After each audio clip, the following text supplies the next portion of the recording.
Heroes are an inspiring group of people. Every one of them, from the larger-than-life comic book heroes you see on the big silver screen to the everyday heroes that let us live the privileged lives we do. Every hero has a story to tell. The doctor saving lives at your local hospital, the war veteran down the street who risked his lives for our freedom, the police officers and firefighters who risk their safety to ensure ours. Every hero is special and every story worth telling, but there is one class of heroes that I think is often ignored. The entrepreneur, the creator, the producer, the ones who look at the problems in this world and think to themselves, you know what? I can fix that. I can help people, and I can make a difference. Then they go out and do exactly that by creating a new product or introducing a new service. Some go on to change the world, others make a world of difference to their customers. Welcome to The Hero Show. Join us as we pull back the masks of the world's finest heropreneurs and learn the secrets to their powers, their success, and their influence, so you can use those secrets to attract more sales, make more money, and experience more freedom in your business. I'm your host, Richard Matthews, and we are on in 3, 2, 1. Hello and welcome back to The Hero Show. My name is Richard Matthews. I am on the line today with Amanda McIntosh, founder and CEO of Take My Face Off. Are you there, Amanda? I am. Nice to be here. Awesome. Glad to have you here. Let me do a quick introduction for you just so people know who you are and why we're chatting with you. So Amanda is the founder and CEO of Take My Face Off, which is a Los Angeles-based company on a mission to replace disposable cleansers. And you guys work with, if I'm not mistaken, it's like face cloths. Is that what it is that you guys make? Yeah, you can think of it like fancy washcloths. Fancy washcloths. So tell me a little bit about what it is that your company is known for. Like why do people buy your products? Why do they come to you guys? What is it that set you guys apart? Because there's kind of a big white space, and I'm assuming that some other people are going to rush in to fill it after a while. But it started because I own washcloths. You probably own washcloths, especially kids. But almost nobody I know likes their washcloth. It's pretty rough. It's pretty gross. And so I just kind of, this is a fun, silly product because selfishly I wanted something gentler for my face. I've got, years of skin problems and whatever. And then I started looking more closely at the beauty market. And the thing is that cotton balls, disposable wipes, there's an array of things that people use to clean their face, like on a daily basis, that are really not good for their skin, not so effective. To me, more importantly, they're really awful for the planet. And, there are a lot of things in life that we kind of go along doing, and then there's either a news story or something makes you realize maybe that wasn't the world's greatest idea. Like plastic water bottles or plastic bags. And then we all kind of like slowly shift our behavior, and then the new normal is to not use that. And kind of trying to speed along the message that a disposable thing you put in the trash every single day to clean your face, this is not a very healthy thing for any of us. Your skin, your wallet. But meanwhile, you're never going to guilt anybody into making a change. You're never going to scare them. Well, I hope people don't guilt or scare people into making a change. So what we're doing is we work to create things that are so unbelievably soft, great for your skin, and effective and faster to use that people switch just because it's so much better. And then for me, I get this satisfaction of knowing that I'm doing something to change something, but we're trying to do it in the simplest, happiest way. That's awesome. So what's the name of your main product? We would say the heat is called the Middie. It's kind of the fundamental starting. We've got some other branch off products, and we've got lots of other plans, but it's a little mitt that sits on your hand, and it's patent pending because there are various ways that you can, of course, sew things to make them work better and to make them more efficient and effective. And so, ours has like a little happy pointy tip that can really get into your mascara lash line area. And we've got some other fun ones that, for example, are shaped like lips. So it's kind of hilarious, but they're all made of these amazing fabrics that is funny. That are so much better for skin, and they wash clean. It's such a fancy fabric that none of our testers have even worn out. When people say, how long did they last? We have to say, we don't know, because I've yet to hear of one that's died. So that's really cool. And how long have you guys been making these face cleansers? Well, I can tell you the earliest prototypes are 4 years old, but we've been doing this pretty seriously for about 3 years. And first we kind of thought that maybe we'd start off actually in the baby market, because I've got kids like you. Yeah. And You probably hear my baby crying in the background. Oh, everything's okay. I should Yeah. send you some for your kids actually, because I was starting it for me because I wanted something gentler, but then my kids would waddle over to the couch where I was doing laundry and they'd pick up some of my prototypes and they'd put them on their hands and they'd play with them. And then I found out that when I was bathing my kids, if I gave them, I mean, they were little at this time, if I gave them a Middie, they didn't get soap in their eyes. They could manage it perfectly well.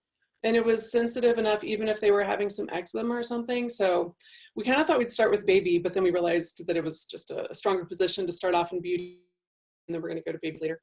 That's really cool that you guys are in that space and you guys have plans for that. So I'm curious, I want to talk a little bit about how this happened, right? So your origin story. We talk, every hero has an origin story. It's where you started to realize that, you were different. Maybe you had superpowers, right? Maybe you could use them to help other people. It's where you sort of started to develop and discover the value you could bring to this world and, start a company and become an entrepreneur. What was that story and journey like for you? I'd say where I came from a world that I probably don't really belong in. And that kind of turned into the strength. I started off in classical music and I love it. Cool. And I love playing, and it's a part of my brain that isn't scratched by anything else. It's wonderful. But I did that in my late 30s and I always felt like such a weirdo there. Always reading weird books and, watching weird movies, foreign language, whatever. I mean, in music school and professional life, I don't know. And I thought everybody in the world is always kind of feeling odd. Everybody always feels kind of lonely. It's just normal. And it took me years to realize, no, maybe it's actually just kind of me. But it was a good position term, feeling weird and getting used to feeling weird. And one of my problems with classical music is that it's a little bit like Groundhog Day. I don't do well in Groundhog Day. I need something to be going somewhere. Yeah. There needs to be forward motion for the long term. And so I'm always things. I did some other things for a while. I did some consulting. For 14 years, I was a business process consultant because my family has a practice. I did that and kind of loved it. But one day I was driving home late from a concert and kind of thinking about my nighttime face washing thing, because if you're skincare, it's a big deal. I was like, oh, I'm out of those washcloths, and I hate those washcloths. Man, I haven't been able to find any better ones. This is just so stupid. I keep running out because I'm not doing laundry fast enough. And meanwhile, I want to buy more, but I can't find any that are any good. So, kind of a typical light bulb moment. Well, wait a minute, how hard can this be? I will do it. And that ability to be the weird one, to be asking questions that other people don't, to be thinking about topics that nobody else I seem to know thinks about, to be investigating things that nobody else seems to be interested in.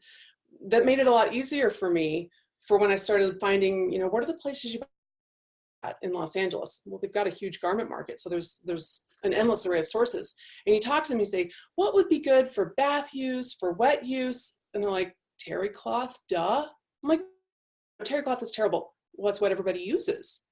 So it enabled me to go out and get creative and find weird things and try things. And when, manufacturers literally told me, you can't sew that fabric into that shape with these machines that will cost you too much. I went and bought the exact same machines they had at the factory, taught myself how to use them, taught myself pattern back, and said, well, how about this? It's a real to not always feel the need to fit in exactly, Yeah, and I would absolutely. Say the only real actually make a change is to not be the same as everybody else. So did you have to, are you still manufacturing them yourselves, or did you have to train a manufacturer how to sew these things? Well, the way it first worked out was that I always wanted this to scale. So I always knew that, there's only so much I can do myself. But the problem was that all the normal ways and manufacturers kept telling me it can't be done. So that's when I took it into my own hands for a while, and I learned that whole side of the industry, and that's the garment industry in LA, even though we're beauty. And so I argued some people into making it for me, and a lot of factors had to come together, and it was the right moment. And like me springing a second that, hey, I do speak Spanish, and I've been understanding what you've been saying about me behind your, underneath your, that's not true. Here's what's true, and here's how you adjust the machine and do that. But I didn't want to actually do it myself. I help, and I needed to get sneaky about it. So I convinced a really great factory in Los Angeles who makes sportswear for some of the world's most ethical brands to make my product, which was great. There are a lot in LA that will make products for you. They don't have their workers fairly. They do not all have safe working conditions. Not all run their business as well. And so I wanted to make sure supporting the right people. So I got this company, that's a good one, to make my product. I'm a small customer, so they're not going to give me the best price. I've had to get creative, and I found partners in other places. And so now I've got a really cool network, kind of depending on what product we're making, how many we're making, who can make it for me. And some of them are little one-people shops out in the boonies where they have the sewing skills and they would love the work. And sometimes it's a larger factory, depending on what we do. So I don't make them myself. I still do make prototypes because it's just kind of fun to get in there. And I found that nobody's going to really dig into how could we make this better, cheaper, cuter, make it to last longer. No one's going to work harder at that than I am. But then I back off and I let somebody else in there. That's really cool. And it's an interesting story that I think a lot of entrepreneurs miss when they are building a company, that one of the things that's going to set you apart is that innovation, right? Where you're like, people are telling you this can't be done, and you're finding, okay, here's ways that we can actually make it happen. So you're creating innovation in a space that probably doesn't see a lot of it. So you can corner a market that way. I like to think so. We've got everything as tied up as we can with trademarks and patents and trying to continuously innovate. But yeah, and I think anytime somebody tells you something can't be done, man, that's just tempting. I don't know. To me, that's the biggest really. And why can't it be done? Have you tried? Let's find out. Yeah, my brother and I laugh all the time that people ask us all the time. They're like, can this be done, or can the other thing be done? And the response to that is always yes. The question is, how much time and money do you have to invest in making it happen? Because we can always find a way to make it happen. You have to be selective about which problems you try to solve. I was whining to one of my mentors the other day about some problems we face as a tiny company. Like, we've got a lot of experts who love our product, but the mass market penetration, I'm not seeing the immediate answer to that right now. And he just looked at me and he said, well, if you want to be all rule bound and do it like everybody else, fine, it might not work out. He's like, why you to find the creative ways? Come on, quit following the rules. I was like, right, quit following the rules. What am I thinking? Yeah, and so it sounds like you're on the cusp of having a really big brand then, if that's the way you're thinking about it. For it to be so, yes.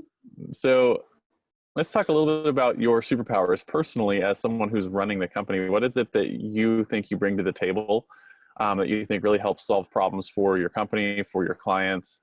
The things that you use to slay this world's villains, so to speak. Well, I already talked about one of them, but it's related to the second one. So like I said, I'm good. I'm bound to do all the same things other people do. So the way I think of it is I'm not such a nerd that I can't see trends and that I can't see style, and I have an eye for things.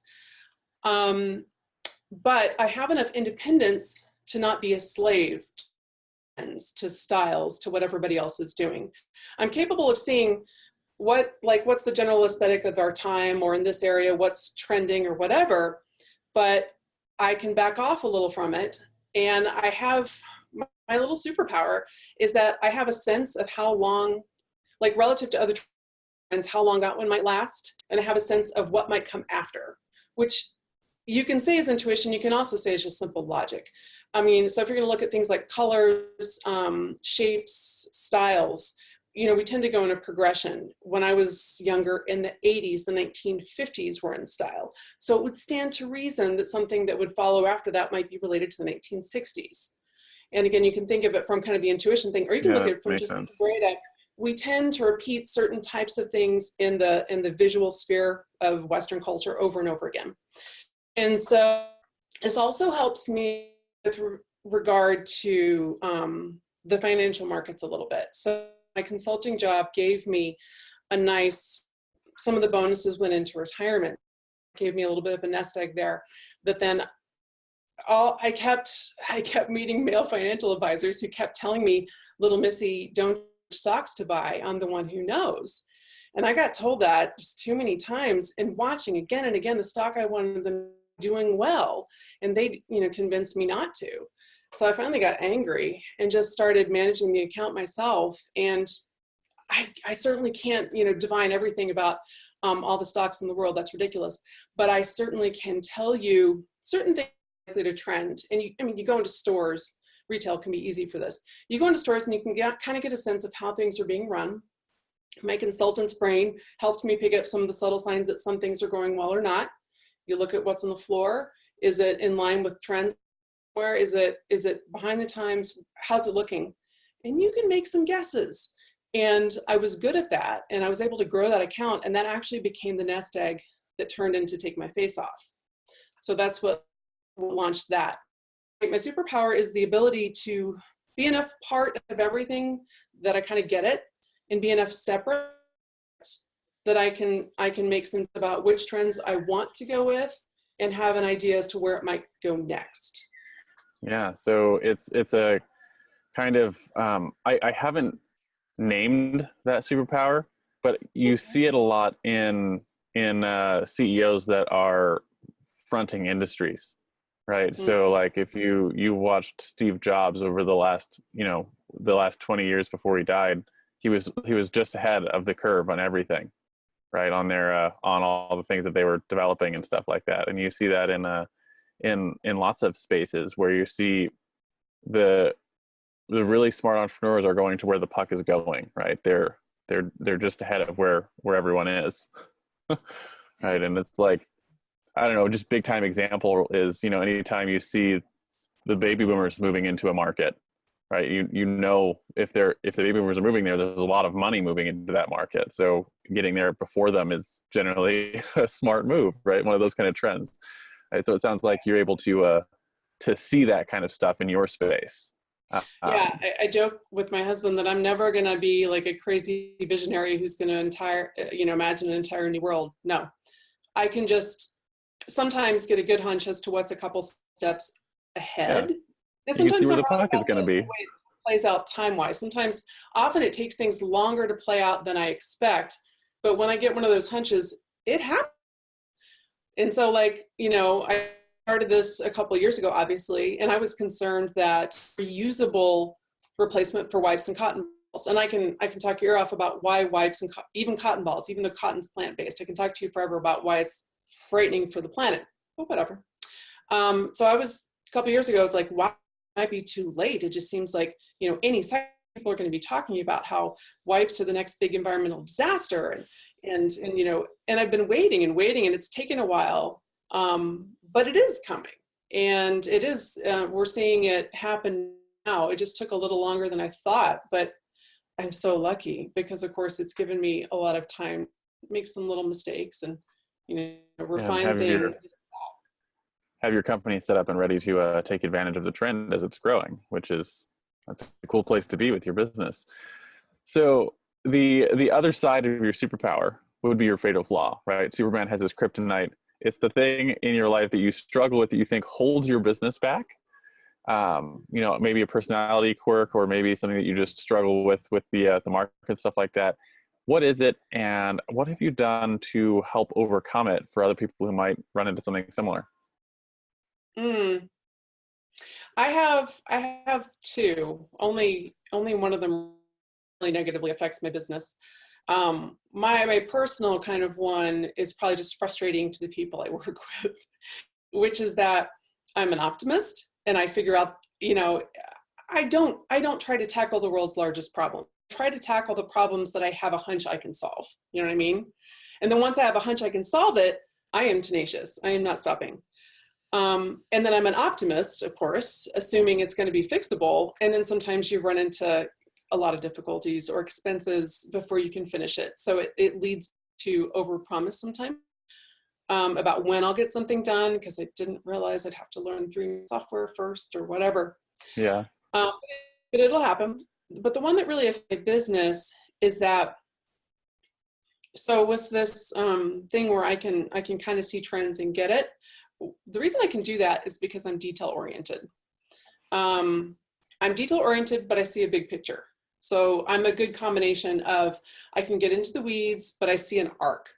And with the detail, I can sometimes get stuck there, and I can get stuck, as my mentor teased me, into playing by the rules, because I understand the rules and I can see how they go and I can figure them out and I can find ways to follow them even on a smaller budget. And then sometimes I kind of get lost over there, and I have to pull back and say, wait, what's the point? Is the point to be a conventional company that's going to do everything the way everybody else is? Or is it to make a big change and introduce a big thing and to change people's thinking? So I have to ignore my good student nature, ignore good detailed brain nature, and step back and say, broad strokes, big stuff. What do you do here? Yeah, that makes a lot of sense. Sometimes you have to you know, pick battles, right, so to speak, on you know, what's important to actually move the needle forward with revenue and growth and stuff in your business.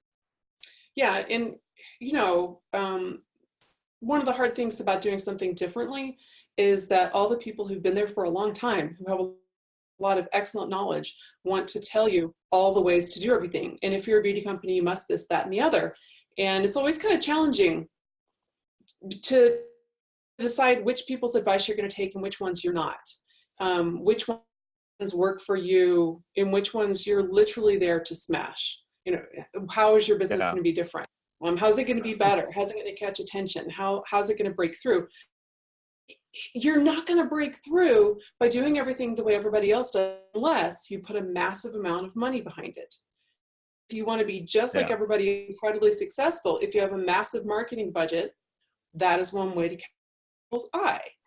But if you don't have a massive marketing budget, then you're going to have to do some things differently. All these well-meaning people who really are smart, really have to this, that, and the other.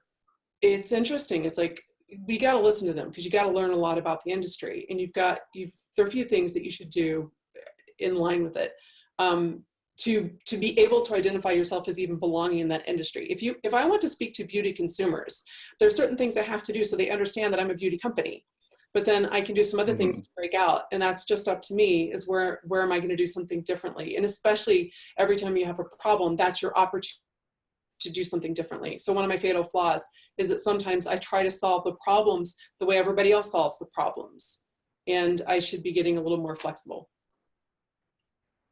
Yeah, and it's an interesting thing you have to learn too, right? Because you have to learn which of these rules, so to speak, are actually rules, right? Like which ones are like gravity, and every time you jump off the building, you're going to fall down, and which ones are which ones are things that are open for change and reinterpretation. And you know, because people looking into their past, they don't necessarily have that own filter, right? They can't look at everything and be like, which ones of these things are things that I learned because that's just the way the industry is, the way people work, right? The, you know, human buying psychology that's not really going to change.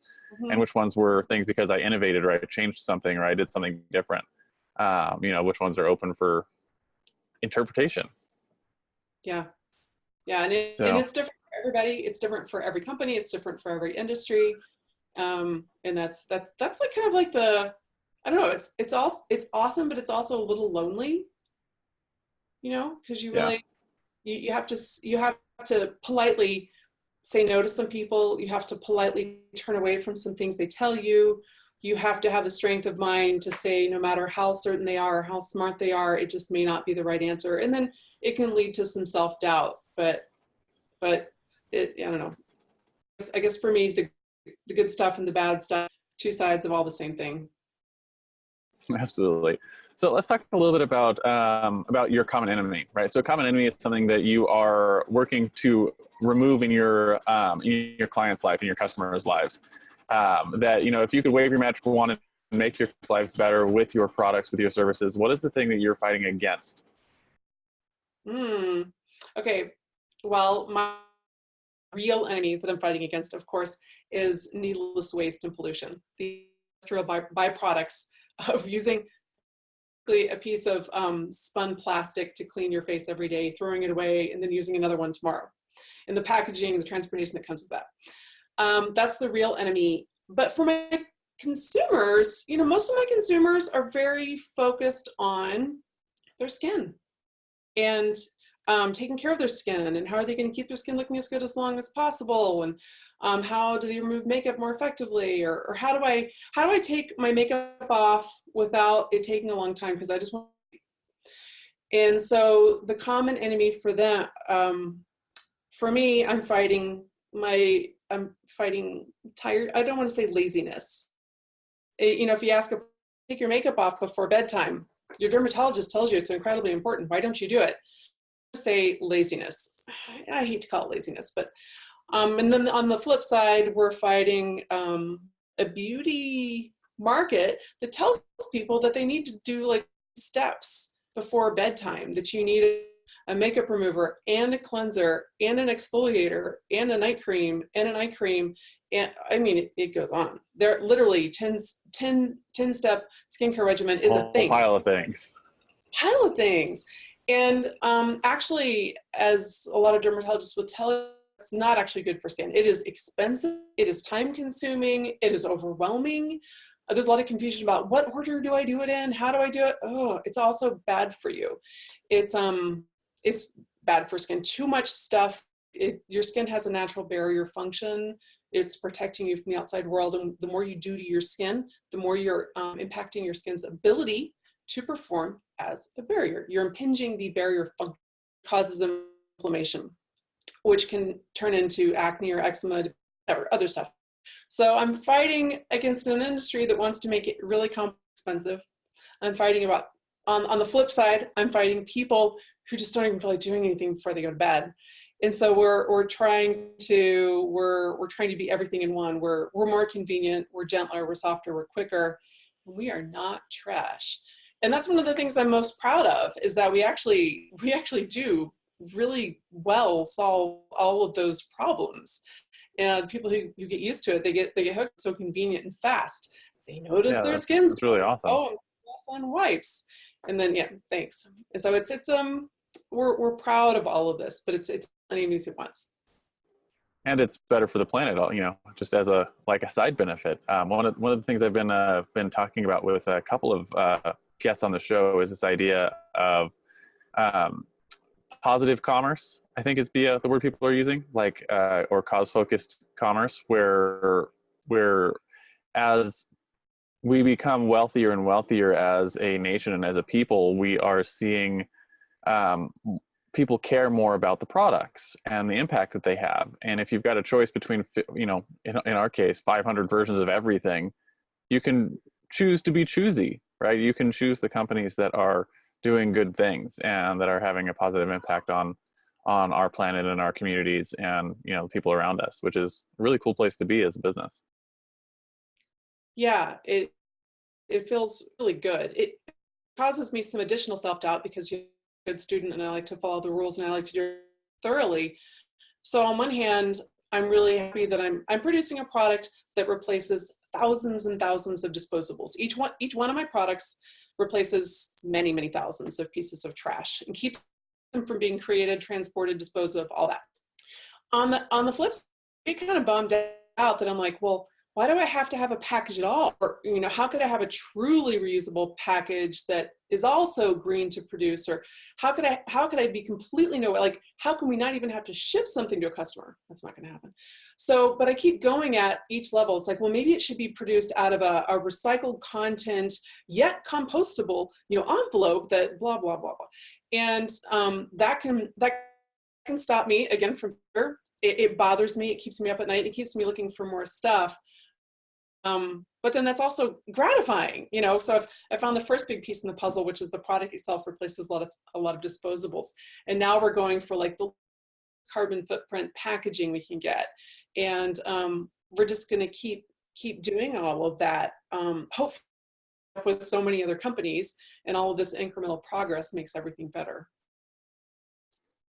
So, random thought for you. You can do with this what you will, but I had a product shipped to me a while back that the box they shipped it in was not branded for the company.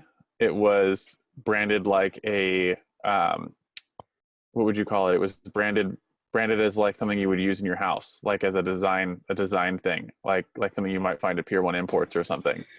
That's nice. So, and the idea was that the box that it came in was like, you could use it as a jewelry box on your on your counter or whatever, or use it in the kitchen or whatever as a storage thing. And it's like, and it specifically said in the box is like that, you'll notice that, the boxes came with different styles and whatnot, and they just sort of shipped out randomly. It was just a fun thing they did with their products to make you want to keep their box. And I was like, that's kind of a cool idea. So I don't know if that fits for what you guys are doing, but there's my idea for the day.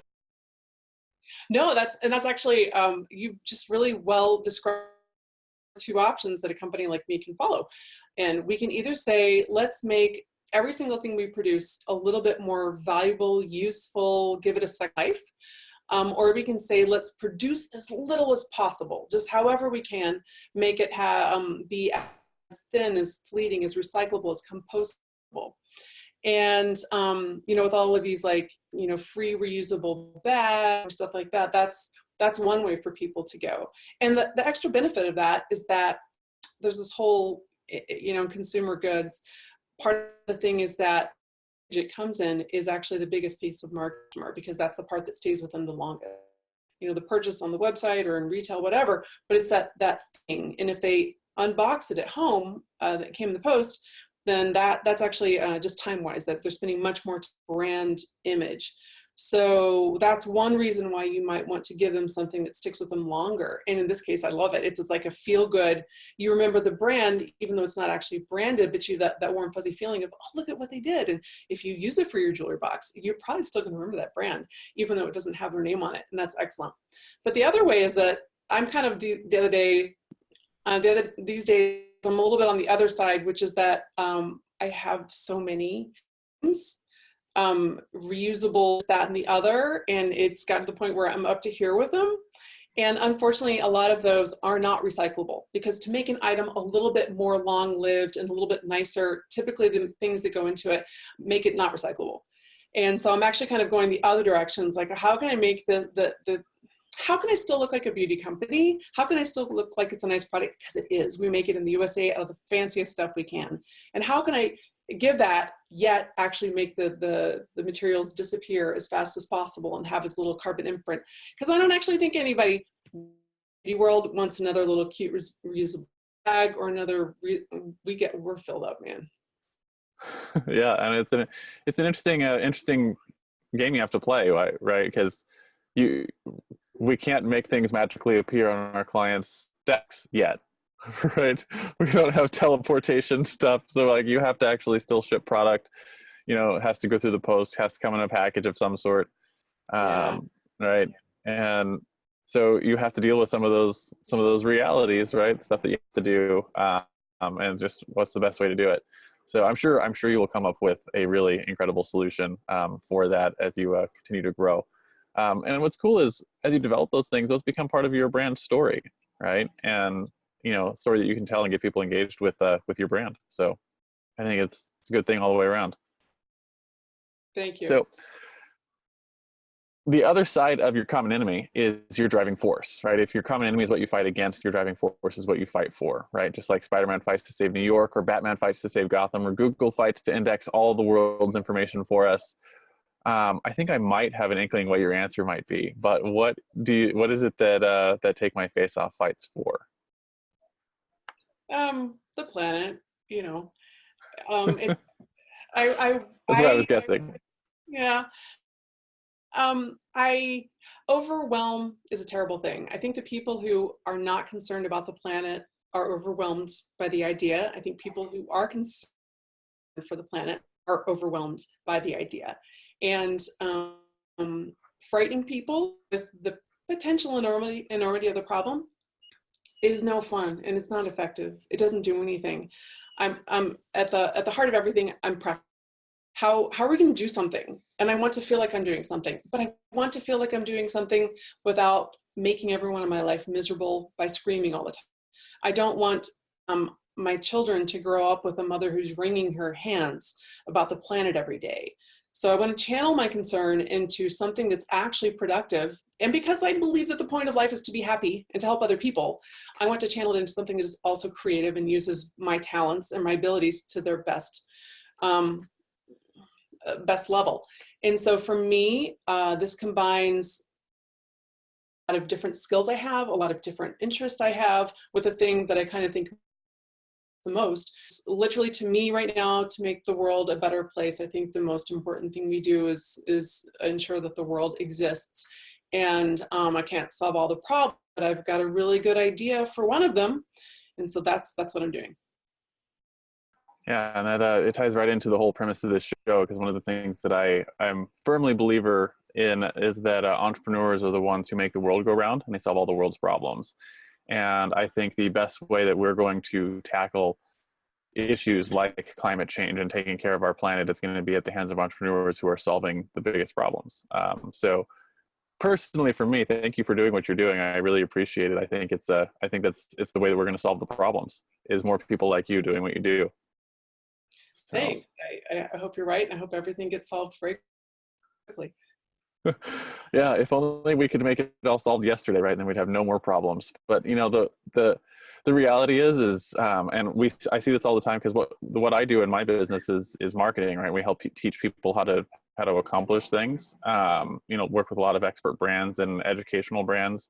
And anytime you teach someone how to do something, and they end up in a new spot in their life, you solve one set of problems and create a new set of problems, right? So generally, it's just a higher level of problem, right? So you know, if you win the lottery, the day before you won the lottery, you had money problems, and the day after you won the lottery, you have money management problems, right? So, so whatever problems we solve, will probably create a new higher level of problem, and then we'll have a new generation of entrepreneurs who have to come in and figure out how to solve those things. True.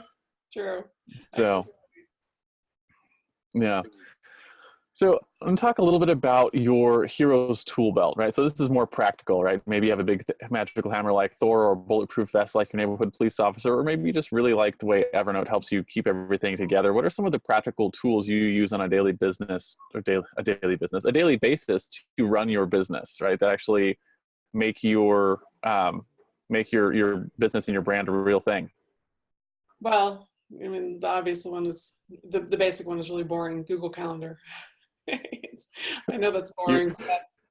No, that is actually not boring, and you would be surprised the vast number of interviews we've done. Something like 80% of them, the calendar is the thing that comes up the most often. Yeah, I mean, as kind of an idea person, I can get lost in my ideas all the time. And if I didn't have that Google Calendar, where the actual appointments and then like the critical to-dos. So for me, I actually book the critical to-dos in the calendar. Then I have a little alarm that comes up. Now, I've been known to ignore them, but pretty much if I'm really stuck in an idea and I'm working on something, but it's the calendar. And so, you know, I talked earlier about being a good student and getting stuck and doing things like everybody else does. I have an exercise that I like to do when I feel like I'm either too stuck in those kinds of weeds, or there are too many choices in front of me and I don't know which to do first. And also, I'm going to tell a super quick story. The other day, a friend of mine was telling me that she feels like a bad human being if she goes to bed and do everything on her to-do list. Got into huge laughter. I was like, how many things are on your to-do list? She's like, well, typically 12. I was like, okay, well, mine's got like 200. But even if mine had 12, I don't think I'd be getting to everything on there. Because for me, I have an endless number of things that need to be done at any time. And as an entrepreneur, there are an endless number of things that I could choose to put my attention to. Like and I just have to be most worthwhile.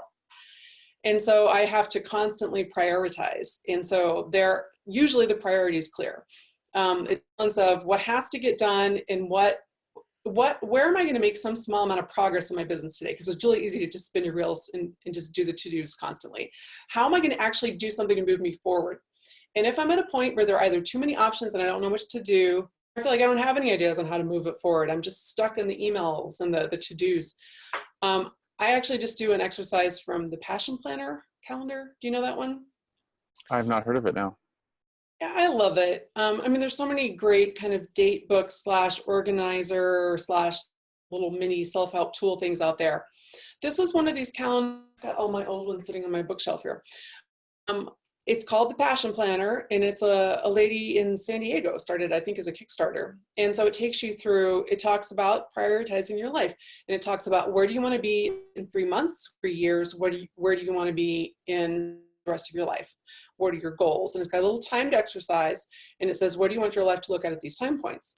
And then it says, okay, now go back and pick, I think there's a little bit of latitude, but basically she suggests that you pick what would be the game changer, either 1 3 month set of what's the one thing, if you could get that done on that list, it would make the biggest change in life. Now you're going to go back and you're going to map out either backwards, here's where it is and here's how I'm going to get there, or forwards.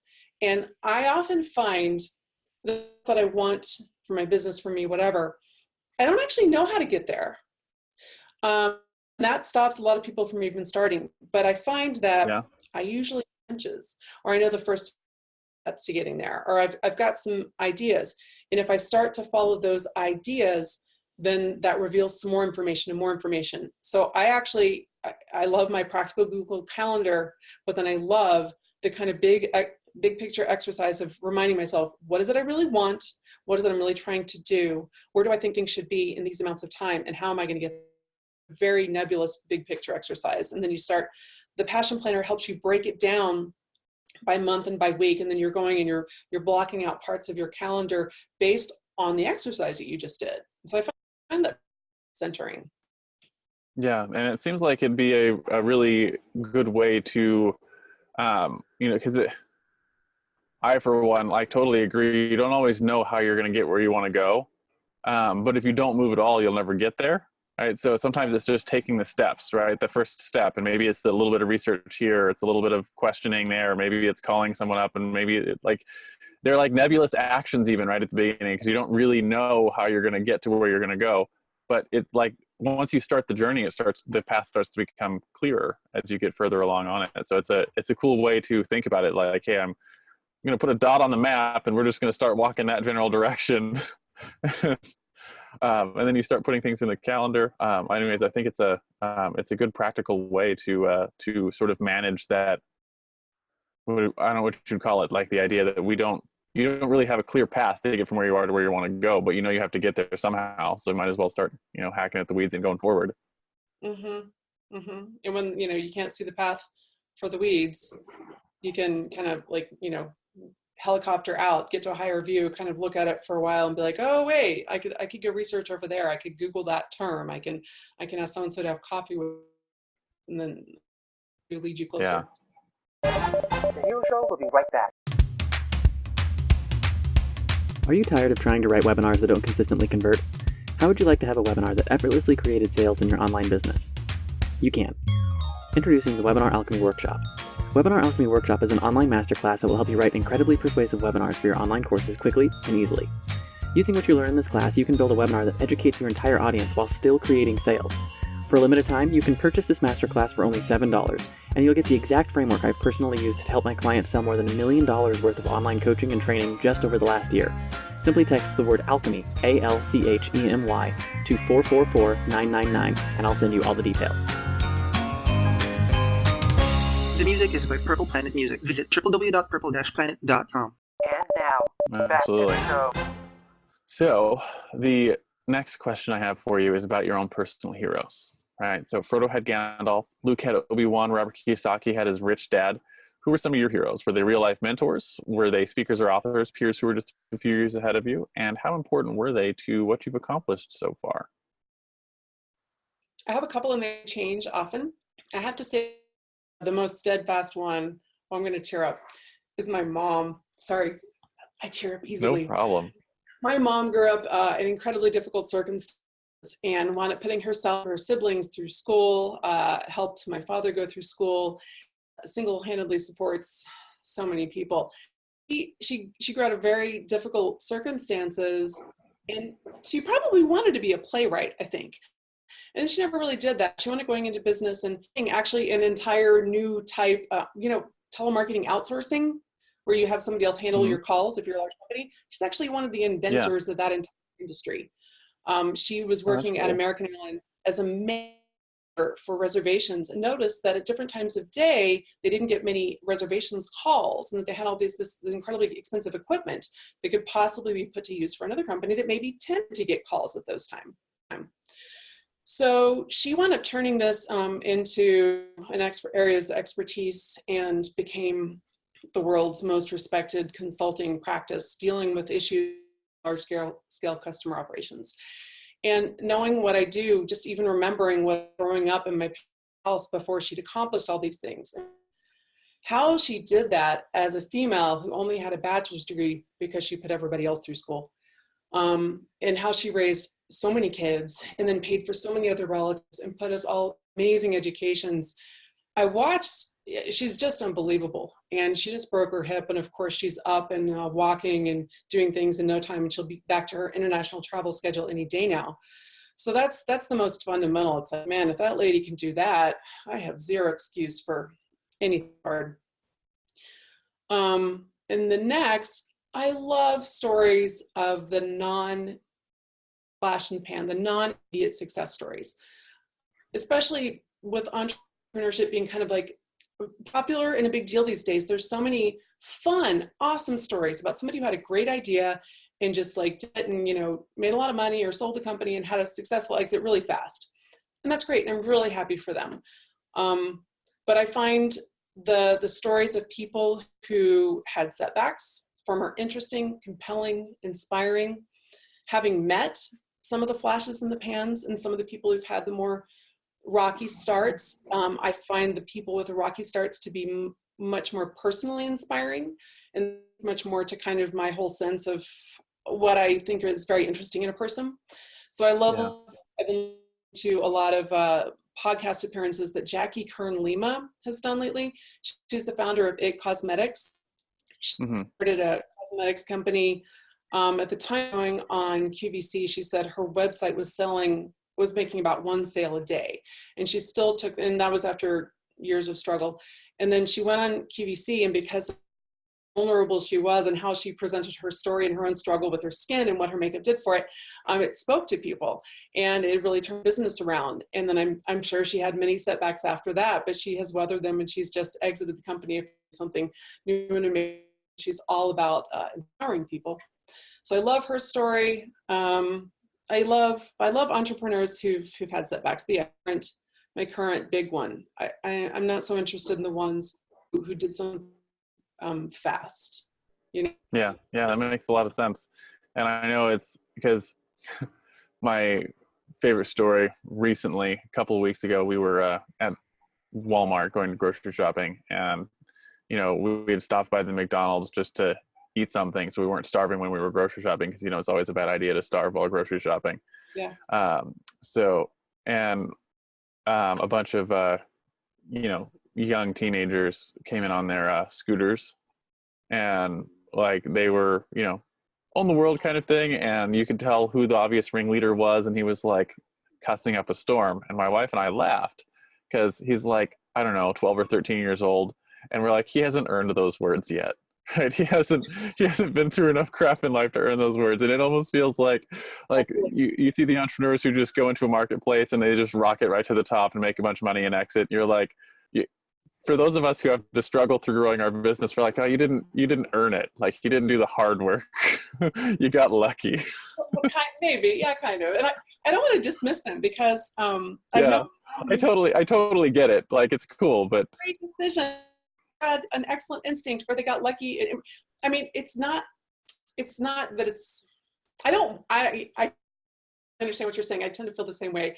But on the other hand, hey, if mine worked out quickly, I'd be thrilled. You know, we wouldn't complain if we hit the flash in the pan. That's for sure. No. But at the same time, I get it when it comes to like what's more inspiring. Like, you can't replicate that, right? You can't replicate that they were just in the right place at the right time with the right instinct. But the hard work and the dedication to make something happen despite problems is something that you can replicate. It's something that you can make happen in your business. That's an excellent point. Also, you know, so my previous life, I was a classical musician, and that is somebody once and I think this is true, figured out that it's actually harder to get an orchestra job that pays $10,000 a year. It's harder to do that than it is to get into the NFL. It is an extremely specific field that requires diligence and incredible discipline, and you have to be an amazing self-starter. It's kind of like training to be a golfer, but if you win a lot of money. So yeah. Distance, and you can be really talented, be horrible at taking orchestra auditions to get into an orchestra. You can be, no, you actually can't be who's really good at taking orchestra auditions. That's not really possible. But so like this difference between talent and work. You know, I started off as a really talented musician, and then I had learned a hard lesson that wasn't enough. That wasn't going to get me into the New York Philharmonic. And to me, it was hard. It was a fascinating journey. It was amazing. And so I'm super into like whatever gets you forward and being creative about how to get there, because I didn't want to spend my life sitting in a practice room, because frankly to me that was boring, but I still wanted to do well. And so yes, you cannot replicate the flash in the pan, but you can find a way to replicate the long journey, which to me seems more like. That's one of the lessons I was talking to my son about a couple of years ago. He was in a gymnastics class with a buddy of his, and you know, I think they were like 6 or 7 at the time, and his little friend is like a natural born gymnast, like one of those kids that like at 7 years old can do a back handspring back tuck with like perfect form and perfectly pointed toes and just like stick his landing every time, and you're like, normal people have to learn how to do that, and here you are at 7, you know, acting like a 13 or 14-year-old gymnast who's been doing it his whole life, right? And my son is working on these things, and he's like, I don't understand, how come I have to try so hard? And he just gets it, right? He can just do it. And I had to have the discussion. I was like, but what was interesting is watching them is because his friend was so good at it, like, because it was so naturally talented, he didn't care, right? He had no work ethic for it. Because he didn't have to try. And I was like, and my son does. And I had told him at the time, and I still tell him this regularly, I was like, if you guys were ever to get into a competitive space, right, like together and compete against each other, you would destroy him, because you would work him under a table, and talent will only take you so far, right? And it's, you know, when you put talent and work ethic together, you get Olympians, right? But you can get really far on just work ethic, and you know, develop the skill set. And if you have the talent but not the work ethic, you're not going to get far at all. I have a total theory that talent can be a serious set to most people over the long term, but it's only really fun for a kid. Because if nobody is telling you, or if nobody's steering you to an area you either have to learn or somebody who had to seriously work, knowing one of the most complicated, difficult things in the world. It's a mental puzzle, and it's a muscle. And you have to develop the understanding of how to solve that puzzle, and you have to develop the mental muscle to be able to stand to do it, the resilience, the stamina. So I actually kind of feel bad. I try to never tell my children, oh, wow, you're so good at that. Or you're just a natural. I hate the term natural. The person maybe you're not, but that has nothing to do. And I feel like it's long-term demotivator. And they do things for the praise rather than for the sense of fulfillment you get in working. And so my kids are naturally good or not good at various things, but we try to make every piece of praise about the effort put into it, how hard they worked, how hard they paid attention, you know, how much they improved. Because I can see I was praised by well-meaning people for the things I was good at, and it took me a little while to figure out that wasn't going to cut. Yeah, and that's a hard lesson as a parent to learn too. Is like, how do you praise the right things that are actually going to, you know, incentivize the kind of behavior you know is going to have the most positive impact on their lives. And the other thing I've realized is that, you know, even if I screwed up royally, my kids will probably still be fine, because I was all right and I got praised for things I was good. But, you know, we're working on, working on giving our kids unfair advantage, right? So,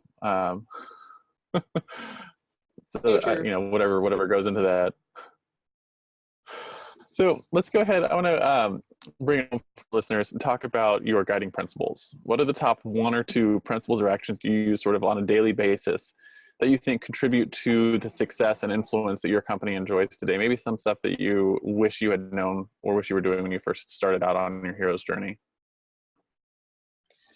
Okay, people say this, but it takes like, I feel like a lot of epiphany to understand what it can truly mean to them.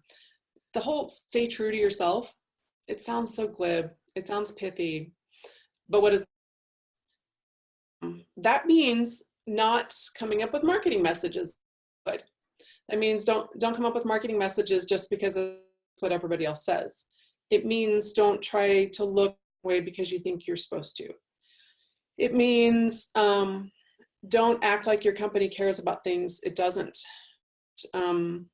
So I have, my husband jokes that he says I'm like a lawyer. I'm always like being so specific. There's something about integrity and honesty. And the times when I have been less happy working on my business, was in my business, I felt like I had to look like some other beauty companies who did things certain ways. And it felt bad. And I for other people to help me with parts of that because I just couldn't even speak. I could not do it. And over time, I have dabbled in every area of my business myself, sometimes out of budget constraints because I just didn't have money to hire somebody. Sometimes because I wanted to learn more, sometimes because I was trying to challenge myself because I wasn't good at that kind of thing and I thought it'd be better if I understood it better. And I am always so much happier when in every area I'm saying and doing the things that feel better for me. And I think it's also challenging for people sometimes because sometimes they don't really know what they want to do or say. They don't even know what's the most true to them. So it can be tricky. So that's a guiding principle. It's kind of like relating integrity and honesty with like actually being true to yourself. And what does that mean in terms of how you actually conduct yourself in your business every day? I mean, that means don't use a salutation, a snippy, happy, salutation in emails if that's not what you would say in person. Things like that. It means like right now, I really would like to change my headshot because I don't really feel like headshot is me. Not to mention my hair color has changed, but silly things like that. Just having everything line up and feeling true to you. Everything goes better and everything feels better. It's one of those things that I include in I have an umbrella of things that I consider unconscious trust signals, right? Things that your customers, they recognize, but they wouldn't be able to tell you that they're recognizing them, right? So like the from a very practical standpoint, if you have a headline font that you use in all your branding, and if you use it consistently across all of the things that your clients interact with, that's an unconscious trust signal that you have your shit together, right? And they might not be able to look at all your marketing pieces and be like, oh, look, they're using the same font the same way in all their pieces, so I trust them as a brand more, right? They're not going to be able to see that. But it's the same type of thing, right? We have an intuition about each other because, a company isn't a real thing. A company it's a word we use to describe a group of people trying to solve a problem with products and services, right? And so it's the people that are behind it and being true to those things. And if you're fake, if you are trying to present yourself as someone you're not, we'll pick up on that. Your customers will pick up on that. The market will pick up on that. And probably won't treat you kindly for it. Or you become another piece of noise because there's so much of that. It's like, yeah. Again, this sounds pithy, but to grab people's attention these days, you have to seem real. And you can either seem real or you can be real. And it's a lot easier and a lot more fun to be real. I like that. You can seem real or you can be real. I have straight up failed at that sometimes. Especially if I hired a contractor to do a certain thing for me, and it's not their fault. Yeah. They're doing it. They're acting on my behalf. They're doing their, but sometimes they weren't the perfect person for the job, or sometimes they were just doing a job it seemed. Yeah. Cool. And it's interesting too because when you're particularly when you're hiring people, it's hard to like make sure that they are treating your brand the way that you would treat your brand. So that's when you have to like think about when does it make sense to bring stuff in-house, and when does it make sense to hire contractors, and how do you get contractors to, represent your brand the way you want.